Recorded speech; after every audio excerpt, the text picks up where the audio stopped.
Hai teman-teman, selamat datang di JGM Hobi ya. Di video kali ini saya akan membahas tentang kompos lagi ya teman-teman.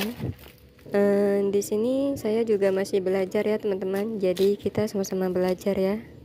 Jadi kemarin ada teman-teman yang bertanya apakah pengomposan yang biasa saya lakukan itu POC-nya akan terbuang. Jadi gini ya teman-teman, karena saya mengkomposnya dengan karung ya, dan di bawahnya itu tidak saya beri wadah ya, jadi VOC-nya itu akan terbuang ya teman-teman. Tapi hal ini bisa kita akali dengan meletakkan karung komposter itu di tanaman lain ya teman-teman, seperti yang saya lakukan ya teman-teman.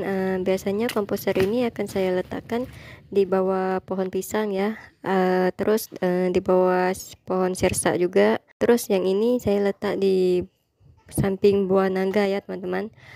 Jadi hal ini itu supaya POC-nya bisa dipakai untuk tanaman pisang dan buah naga ya teman-teman. Jadi tidak terbuang secara percuma ya. Dan untuk pertanyaan selanjutnya, apakah sisa daging dan tulang bisa dimasukkan ke dalam komposter? Jadi untuk sisa daging dan sisa tulang ya, itu lebih baik jangan dimasukkan ke dalam komposter ya teman-teman, karena hal ini akan menimbulkan bau busuk, terus akan mendatangkan lalat hijau dan juga lalat rumah ya teman-teman, yang akhirnya akan bermunculan belatung-belatung ya teman-teman.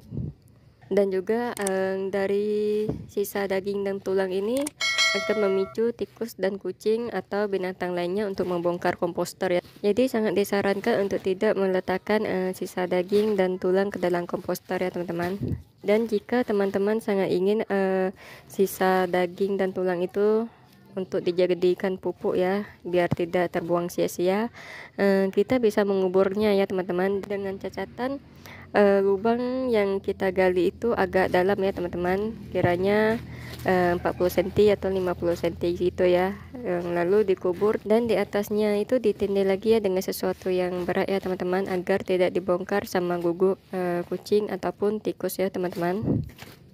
Dan untuk pertanyaan selanjutnya, apakah sampah organik ini ditampakkan setiap hari? Itu tergantung ya teman-teman, tergantung dengan stok sampah yang ada di rumah kita ya teman-teman. Terus untuk pertanyaan selanjutnya, apakah karungnya perlu ditutup atau tidak? Jadi untuk karungnya sendiri itu saya biasanya tidak menutupnya ya teman-teman, karena cara saya membuat komposter ini tanpa ribet ya teman-teman. Jadi mau ditutup atau tidak mau ditutup itu oke-oke saja ya teman-teman, karena nanti seiring berjalannya waktu juga akan terurai ya teman-teman. Sekalipun kehujanan itu nanti juga akan terurai ya sampah-sampahnya, jadi tidak masalah ya teman-teman. Jika di musim hujan ya, itu bagusnya di karungnya itu dikasih lubang ya teman-teman, jadi airnya bisa ngalir keluar ya teman-teman, jadi tidak nampung, karena kalau nampung itu akan menimbulkan bau ya teman-teman. Karena dulu waktu pertama kali saya mengkompos bahan-bahan organik ini, karungnya itu saya lupa untuk memberi lubang ya teman-teman, jadi udahlah sampah basah itu banyak ya. Terus setiap hari saya selalu menuangkan sisa susu, kopi, ampas kopi dan ampas teh ya, itu sisa susunya itu setiap hari ya saya letakkan di dalam karung itu ya. Jadi ujung-ujungnya itu nampung ya teman-teman air sisa kopinya ya. Jadi di karungnya itu tidak ada lubangnya, jadi itu sangat-sangat bau ya teman-teman hasilnya ya. Terus sampahnya itu tidak terurai karena tergenang ya teman-teman, karena airnya itu terlalu banyak ya. Jadi sangat disarankan kalau membuat komposter itu jangan lupa dikasih lubang ya teman-teman. Dan untuk pertanyaan terakhir, apakah pengomposan yang biasa saya lakukan ini tanpa diaduk?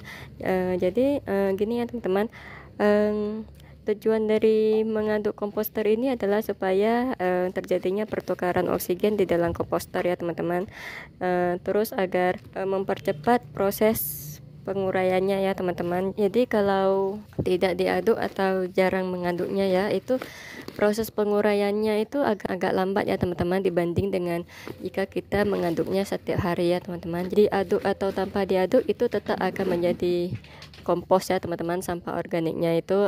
Cuma bedanya jika diaduk itu prosesnya akan lebih cepat, sedangkan jika tidak diaduk maka bisa memakan waktu hingga berbulan-bulan atau bahkan bertahun ya teman-teman.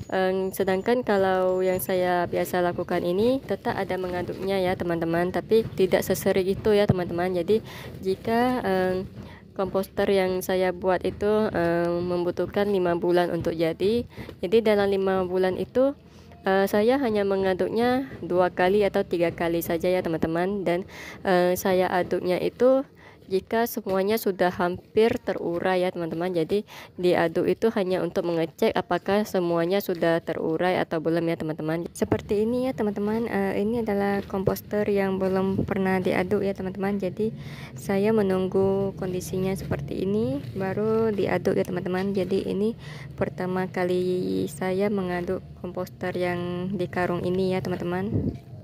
Jadi saya sarankan jika mengaduknya ini pakai alat ya teman-teman, atau pakai kayu atau apalah ya, yang penting jangan pakai tangan kosong ya, karena terkadang ada lipan ya teman-teman di komposternya.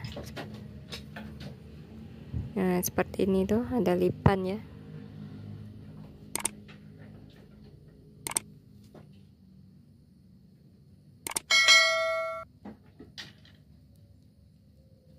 Sedangkan yang ini komposter yang baru ya teman-teman, yang sampah bagian bawahnya ini kiranya sudah hampir sebulan ya, sedangkan yang atas ini baru-baru saya letak ya teman-teman. Jadi jika kondisinya seperti ini tidak akan saya aduk ya teman-teman, jadi dibiarkan sampai hampir terurai ya teman-teman baru saya aduk ya. Jadi seperti ini ya teman-teman perbedaannya ya. Ya ini tak akan saya aduk ya sampai perubahannya itu seperti yang di karung putih ya teman-teman. Jadi yang karung putih ini baru pertama kali diaduk ya, yang tadi barusan saya aduk itu ya. Dan jika kita angkat ya, di bawahnya ini banyak cacing tanah ya teman-teman. Demikian ya video saya kali ini, semoga video ini bermanfaat. Dan sekali lagi saya di sini bukan gardener ya teman-teman, saya cuma hobi. Jadi lebih kurangnya harap dimaklumi ya teman-teman, karena saya sendiri juga masih belajar ya. Sekian dan terima kasih.